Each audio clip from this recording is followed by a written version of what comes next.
What I'm going to talk about tonight is the dark and very, very, very dark history of the system that we live in. We live in a system, and there are people who are very powerful in this world who actually have think tanks that get together regularly on a regular basis, and they basically manufacture this society that we live in. It's a system.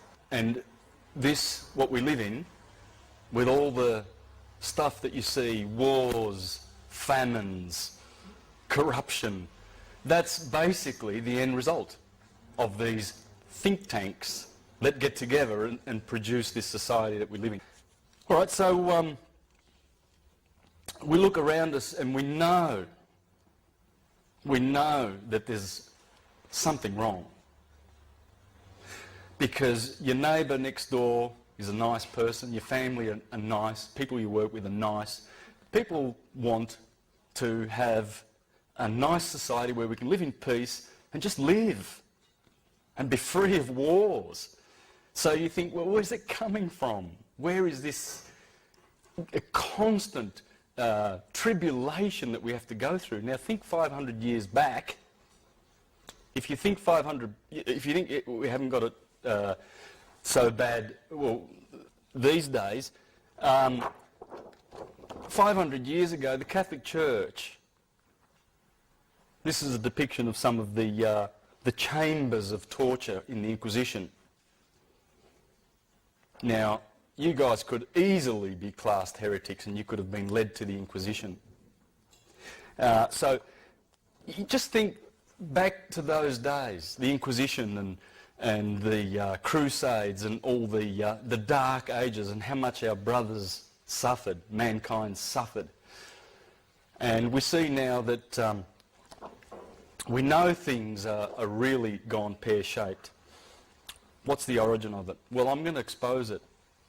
Expose it with a little bit of history. The Catholic Church, the Roman cult, has been very, very, very busy in the last couple of thousand years. Starting with the Julian dynasty, then the Flavian dynasty, then the Antons, the Antonys. We had the empire. Rome was a republic, became an empire. Just like that, overnight. They killed Julius Caesar, bang, Augustus. It's an empire. This empire is our enemy, as you will see, because it has morphed as it's gone through the ages with the backing of the Roman cult and a very, very dark priesthood, who through their sorcery and evil and their papal bulls, they seal those papal bulls, they put a spell on them, they put them in their vaults, and what is written on those papal bulls goes. Why? Well, because they're sorcerers. And because when you make a claim of right, which in law means, hey, these are mine, I'm claiming them. Well, I've got the highest claim of right because they're in my hands. I brought them here. The evidence is there. So they're mine. What the Catholic Church did in 1302, very, very, very, very, very powerful date in history. Pope Boniface VIII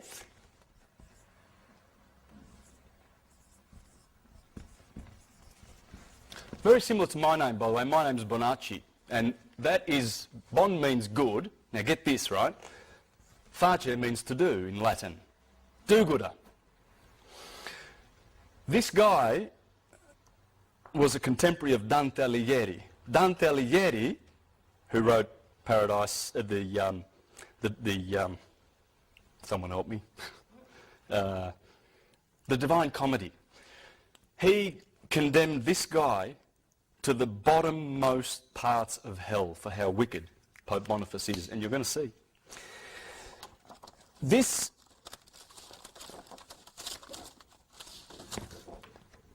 there's his tombstone. You see the crown? It's a double crown.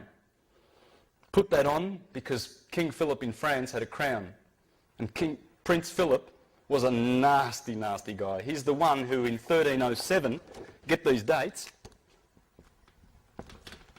they destroyed the Knights Templar. They had to, because they were rivals. And they were doing things the right way, the original Knights Templar. That's when Philip and Clement, the Pope, after Boniface, they had Jacques de Molay in prison for 7 years. They smashed every bone in his body. They blinded him with hot irons, roasted his testicles in oil. They did everything to that man with their little devices. This is the sort of devices that the Roman cult has used for a long, long time, and they're still using them in a spiritual sense in the courts. And I'm going to show you this. The courts are run by these people. Everything that happens in court is ecclesiastical. Everything.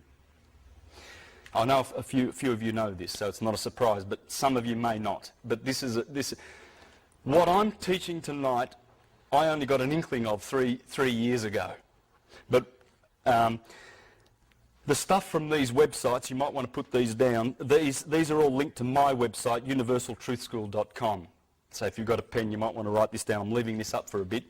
But most of the information that I'm telling you, you can source here. And it's Frank O'Collins in Sydney runs these. And he's going to, he's basically the information comes from here, so you can source that here. Now back to Boniface, our little friend. So he put that second crown on his head to do one up on Prince Philip. So they got together, the Vatican and Prince Philip, and they destroyed the Knights Templar. But here, what happened in this year was this guy, Pope Boniface VIII, in 1302 created the first express trust in history. What's a trust? Well, the Crusaders were going off to Jerusalem, leaving their homes, their palaces and their riches behind. So they developed an idea. They would say to their most trusted friend, I want to hand over my estate to you in trust, and I'm off to Jerusalem. I'm fighting for Christ. That's what the Crusades are all about, isn't it? That's another story. Anyway, so when I come back, you're my best friend. You're the best person to give my property to in trust. So he becomes the trustee, the owner of the property. What would happen was some of these knights would come back, and the guy their best friend that they left these treasures with got used to the treasures and decided that they would keep them. And guess what? The courts would not support the knights because the trustee had the right to keep the property. That's how the trust started. It worked. They worked for most people, but for some of them, they didn't get their property back.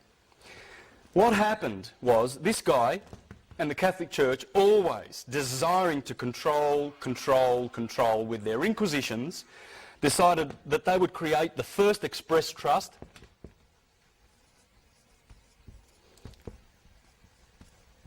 in history. All right, that trust is called Unum Sanctum.